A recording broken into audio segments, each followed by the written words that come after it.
ఆశ్లేష బలి శాంతి. ఇది చాలా అద్భుతమైనటువంటి మానవ జీవితానికి ఒక గొప్ప పరిష్కారాన్ని చూపించగలిగినటువంటి శాంతి. ఆశ్లేష నక్షత్రం నవమి తేదీ రోజున ఈ యొక్క శాంతిని కర్ణాటకలో ఉన్నటువంటి కుక్కు సుబ్రహ్మణ్యేశ్వర క్షేత్రంలో చాలా విశేషంగా చేస్తారు. ఇంతవరకు ఇటువంటి శాంతి భారతదేశంలో ఒక్క కర్ణాటకలో ఉన్నటువంటి కుక్కు సుబ్రహ్మణ్యేశ్వర క్షేత్రంలో మాత్రమే జరుగుతుంది. ఇది ప్రతి మానవుడికి కూడా జీవితానికి చాలా అవసరమైనటువంటిది.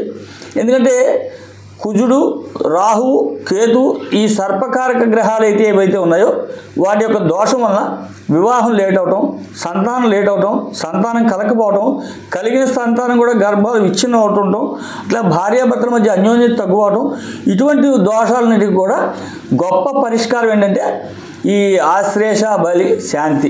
ఇది చాలా చాలా అద్భుతమైనటువంటిది. ఇది ప్రతి మానవుడు కూడా జీవితంలో చేసుకుని తీరవలసినటువంటి, దీనికి సంబంధించినటువంటి పూర్తి వివరాలు నా త్రిశక్తి న్యూస్ ఛానల్లో వీడియో ఉంది, అది కూడా చూడగలరు. హరి ఓం తత్సత్. భారత్ మాతాకి జై.